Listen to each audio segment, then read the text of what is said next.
বন্ধু,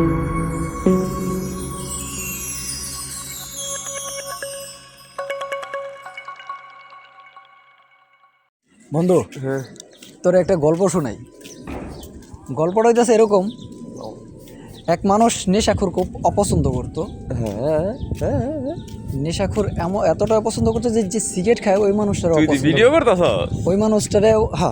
ওই মানুষটারে অপছন্দ করতো। তো ওনার একটা মেয়ে ছিল, সে মেয়েটার বিয়ের জন্য খুব ভালো একটা নম্র ভদ্র ছেলে খুঁজতেছিল, খুঁজে পাওয়ার পরে বিয়েও দেয়। দেওয়ার পরে কিছুদিন পর জানতে পারে জামাইটা লুকিয়ে লুকিয়ে সিগারেট খায়, সবার অজান্তে আর কি, গোপনে সিগারেট খায়। তো সিগারেট খাওয়া দেখা ওর মেয়ে জানালো, আব্বু দেখো তুমি যে ওই নেশাখোর অপছন্দ করো, তোমার জামাই তো সিগারেট খায়।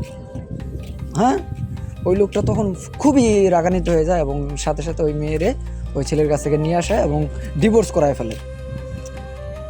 তো তদরূপী মেয়েরও তো আবার বিয়ে দিতে হবো, আরেকটা ছেলের কাছে বিয়ে দেয়।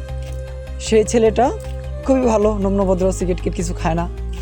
বিয়ের পর দেখতে পারে সেই ছেলেটা সিগারেট তো খায়, পাশাপাশি গাঞ্জাও খায়। তো পরবর্তীতে যখন এই মেয়ে জানতে পারলো যে জামাই সিগারেটের পাশাপাশি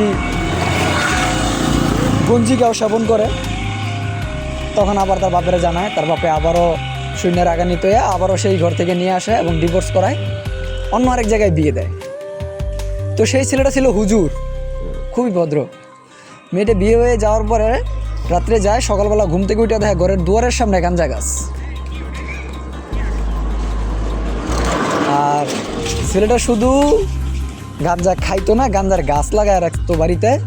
বাকি নেশা তো আলহামদুলিল্লাহ, এটা নিয়ে কোনো টেনশন নেই, সবই খায়।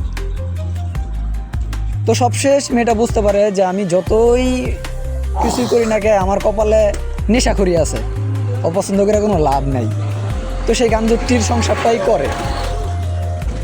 আর এই গল্পটা আজকে তোরে শোনানোর একটাই কারণ, আমার প্রাক্তন আমার অভিযোগ দিছে আমি নাকি নেশাখোর, অথচ বিয়ে করতেছে যার গাঞ্জা ছাড়া কি হয় না, এনার্জি পায় না। এনার্জি, গাঞ্জাকে বলে এনার্জি পায় না সে গাঞ্জা না খেলে। তা আমার কথা হইলো ওইটা, বাসর রাতে কি গাঞ্জা ছাড়া ওই এনার্জিও পাইব না? হয় পাইব।